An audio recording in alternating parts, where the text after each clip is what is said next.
So మీరు ఇంత troll అయ్యారు, ఇంతమంది ఎంజాయ్ చేస్తున్న టైంలోని ఒక్కసారిగా మీ మీద ఎలిగేషన్స్ కూడా రావడం జరిగాయి. ఒక వ్యక్తి బయటకొచ్చి అసలు అతను మంచోడే కాదు, కామాంధులు ఆడపిల్లల్ని అసలు మంచి దృష్టితో కూడా చూడడు అని చెప్పి ఒక వ్యక్తి బయటికి వీడియో చేయడం కూడా జరిగింది. ఏం చెప్తారు మరి దీని గురించి? చాలా చక్కని ప్రశ్న వేశారమ్మా, మంచి ప్రశ్న వేశారు. దీనికి నేను చెప్పేది ఏంటంటే 5 సంవత్సరాల క్రితం నేను ఒక సభలో ఉన్నా, వరంగల్లోనూ ఎక్కడో కానీ ఒక సభలో ఉన్నా, ఆ ఊరంత గుర్తులేదు నాకు. ఒక వ్యక్తి నా దగ్గరికి వచ్చి నాకు చెప్పాడు, అయ్యా నీవు చాలా ఫేమస్ అవుతున్నావు, అంటే మీటింగ్ల వల్ల, ఈ సభలో వల్ల చాలా ఫేమస్ అవుతున్నావు కాబట్టి ఇక్కడ ఒక ఆయన ఉన్నాడు హైదరాబాద్లో, నీల్ రాజు అని ఆయన ఉన్నాడు. ఆయన నీ సాక్ష్యం విన్నాడు కాబట్టి నీ గురించి మంచిగా చెప్పాలనుకుంటున్నాడు. ఇది ఆయనకు ఒక యూట్యూబ్ ఛానల్ ఉంది, మంచిగా చెప్పాలనుకుంటున్నాడు, మంచిగా చెప్తాడంట. ఒక 3 లక్షలు ఇమ్మన్నాడు. 3 లక్షలు ఇస్తే నీ గురించి మంచి చెప్తాడంట. నువ్వు కానీ డబ్బులు ఇవ్వకపోతే నీ గురించి చెడు చెప్తాడంట. ఆయన చేసి నిన్నే కాదు చాలామందికి చెప్పాడు అలాగా. ఆయన అంటే చాలా హడలు, పాస్టర్లే భయపడిపోతారు ఆయన అంతే. నీల్ రాజు అంటేనే భయపడిపోతారు. అది ఈ వీడియోలు పెడతాడంట, వీడియోలు పెట్టేసి అందరిని భయపెడేస్తాడంట. నాకు అంతమంది ఆయన అసలు ఎవరో కూడా తెలియదు, నాకు ఆయన ఎవరో ఎక్కడ పుట్టాడో ఎవరు పుట్టాడో నాకు తెలియదు. నేను అన్నానండి పేదవాడు, నేను ఇలాగ మీటింగ్లకు వచ్చి దేవుడు నాకు ఇచ్చి తిని బతికేవాడిని, నేను అంత డబ్బులు ఇవ్వలేనండి, నా వల్ల కాదన్న. అయితే నీ గురించి చెడుగు పెడతాడు అన్నాడు. సరే చేసుకునేమండి, నా దేవుడు నా పక్షాన ఉన్నాడు. కాదండి ఆయన పక్కన పోలీసు వారు ఉన్నారు, ఇదేంటి రాజకీయ నాయకులు ఉన్నారంట, ఆయన పక్కన చాలామంది పెద్దలు ఉన్నారు కాబట్టి మిమ్మల్ని సేవలోకి రానియకుండా, అసలు సేవ చేయనీయకుండా మిమ్మల్ని తొక్కేస్తాడంట అని ఎన్నెన్నో చెప్పొచ్చారు. ఏమని చేసుకోమను, నేను మాత్రం ₹1 ఇవ్వను, ఏమని చేసుకోమని చెప్పాను. అయితే ఆయన చేసే తెలుగుగల పని అయితే కొంతమంది ఫోన్ల ద్వారా కూడా చెప్పారు. ఆ ఫోన్ రికార్డు కూడా ఉంది, అది మా పెద్దలకి నేను చూపిస్తాను, నాకంటూ మా గురువులు ఉన్నారు, వారి తర్వాత నేను చెప్పుకుంటాను. అయితే ఫోన్ల ద్వారా రికార్డింగ్ చేసి ఈయన ఫోన్లో మాట్లాడాడు. ఇట్లా ఆయనకు ఒక బ్యాచ్ ఉందన్నమాట, వాళ్ళు మాట్లాడతారన్నమాట. ఎందుకు ఫోన్లో మాట్లాడితే రికార్డింగ్ చేస్తాం కదా అని చెప్పి, సరే నేను మీరు చేసుకోమన్నా. అప్పటికే 2-3 వీడియోలు నా గురించి పెట్టేశాడు, చెడుగాని పెట్టాడు, చాలా చెడుగా పెట్టాడు. అవి నా బంధువులు చూశారు, నా భార్య పిల్లలు ఏడిశారు. ఇదేంటి ఇలాగా, ఆయన అసలు ఎవరో, మన కులస్తుడా, మనకేమైనా పుట్టినవాడా, మన కులస్తుడు కాదు కదా. ఇప్పుడు మా బైబిల్లో ఒక మాట ఉందండి, ఇప్పుడు దయచేసి దైవజనుల ఇంట్లో ఉన్నటువంటి దైవజనులారా, గొప్ప సేవకులారా, ఆంధ్ర తెలంగాణ భారతం తిరిగినవాడు నేను 40 సంవత్సరాలు. మత్తయి సువార్త 18వ అధ్యాయము 15 నుంచి 17 వరకు క్రైస్తత్వంలో దేవుని పిల్లల్లో వాళ్ళు పాస్టర్లు కానీ విశ్వాసులు కానీ ఏదైనా తప్పు చేసి ఉంటే, క్రైస్తత్వానికి ఏమన్నా అపకీర్తి తీసుకొస్తుంటే అలాంటి వాళ్ళని ఫస్ట్గా వెళ్ళి వ్యక్తిగతంగా వెళ్ళి ఆయన గద్దించాలి. ఆ విషయాలు చెప్పి సహోదరుడా ఇలా చేయొద్దు అని గద్దించాలి వ్యక్తిగతంగా. ఒకవేళ వినకపోతే 2-3 సాక్షుల్ని పెద్దలను తీసుకెళ్ళి గద్దించాలి. అప్పుడు వినకపోతే సంఘం ముందు అంటే మా పాస్టర్ ఫెలోషిప్ ముందు కానీ పెద్దలు నిలబెట్టి గద్దించాలి.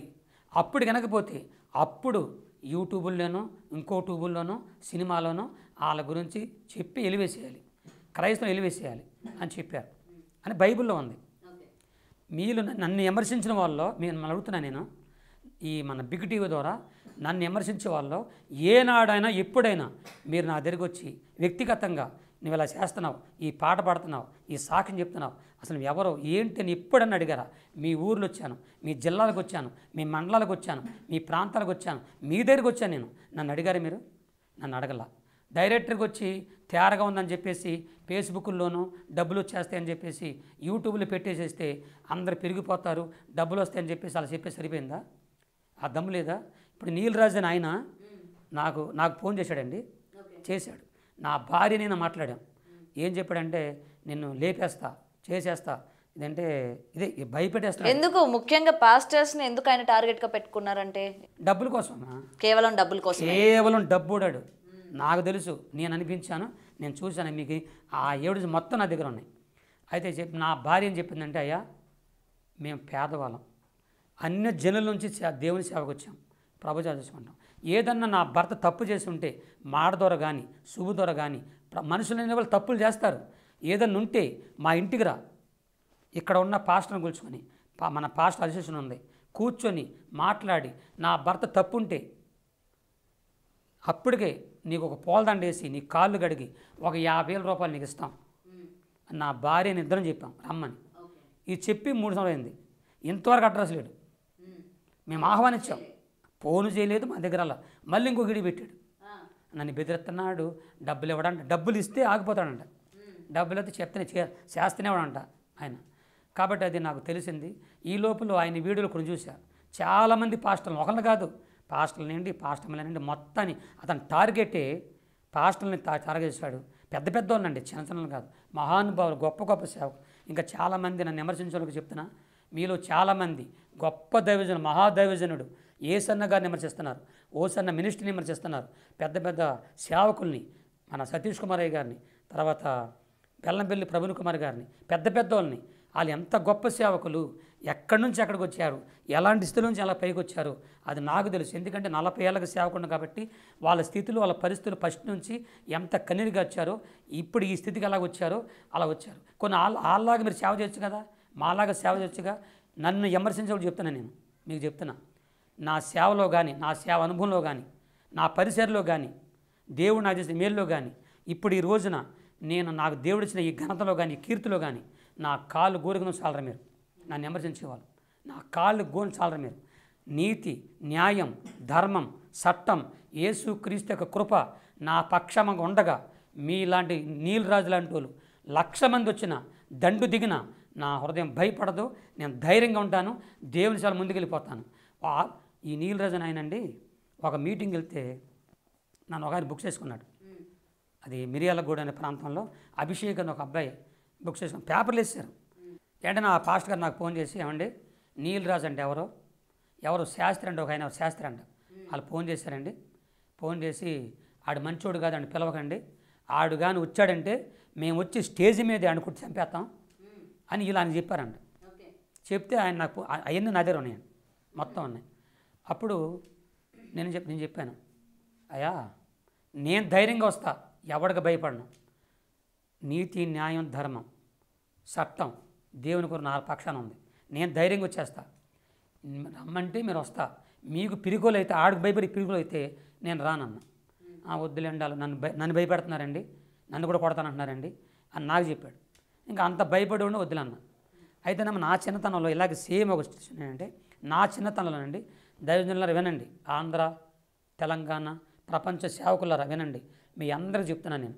నేను కృష్ణా జిల్లా గుడివాడ, నా ఫస్ట్ సంఘం గుడివాడ పక్కన ముద్దునేపల్లి గురజలో ఫస్ట్ సంఘం నాది. 20 సంవత్సరాలు కష్టపడి సేవ చేశాను నేను. ఆ సంఘం కష్టపడే సంఘాన్ని నా అన్న కుమారుడు, నాన్న చనిపోయాడు, అన్న లేని తండ్రి లేని కొడుకని వాడిని పెంచి పెద్ద చేసి పాస్టర్ని చేసి ఆ సంఘంలో పెట్టా. అక్కడ ఆ ముద్దునేపల్లి ప్రాంతంలో నేను మీటింగ్లు పెట్టేవాడిని, పెద్ద పెద్ద అయ్యగారిని పిలిచి పెట్టేవాడిని. నేను ఒకసారి ఒక పెద్ద అయ్యగారిని పాంపులెట్లు వేసి పిలిస్తే నా పాంపులెట్లు తీసుకెళ్ళి అందరికి ఇస్తా ఉన్నాను నేను. ఏమంటే రండి సభలు కానీ, ఒక పాస్టర్ గారికి ఇస్తాను. ఆయన ఆ పాంపులెట్లు చూసి, అప్పుడు పొట్టోళ్ళు ఉండేవి కాదు, ఓన్లీ పేర్లు అన్నమాట. ఆ రోజుల్లో పొట్టోలు వేసేవాళ్ళు కాదు, పేర్లు వేసేవాళ్ళు. ఆ పేరు చూసి సింపేశాడు నా కళ్ళ మంది పాంపులెట్. ఈ నెవడ బెలమండి, నేను దొంగోడు, ఇడు పచ్చి ఎబిసారీడు, ఈండి పిలుతుండు అని చెప్పి నన్ను అన్నాడు ఆ పాస్టర్ గారు. నా వెనక మా విశ్వాసం ఉన్నారు. వాళ్ళు అన్నారు, ఏమంటే పాస్టర్ గారు, ఒకవేళ ఆయనకి నీకు ఏదైనా గొడవలు ఉంటే, నీకు ఆయనకైనా గొడవలు ఉంటే మీరు వెళ్ళి మీ ఇంటికి తెలుసుకోండి, మీ ఇంటికి మీరు తెలుసుకోండి. అంతేగాని మా సభలకు మేము పిలుచుకున్నాం ఆ సేవకుడిని, మా సభలకు వచ్చే సేవకుడిని రావద్దు పిలవద్దు అంటే నువ్వెవడరు నువ్వు అని చెప్పి గద్దించారండి. గద్దిస్తే ఆయన సభకు రాలేదు, పారిపోయాడు. నేను ఇదే చెప్పా ఆయనకి. కాబట్టి నేను చెప్పేది ఏంటంటే, అయ్యా నేను చెప్పేది నేను సేవకులారా, 2025 జూన్ వరకు నేను బుక్ అయి ఉన్నా, నేను ఖాళీ లేదు.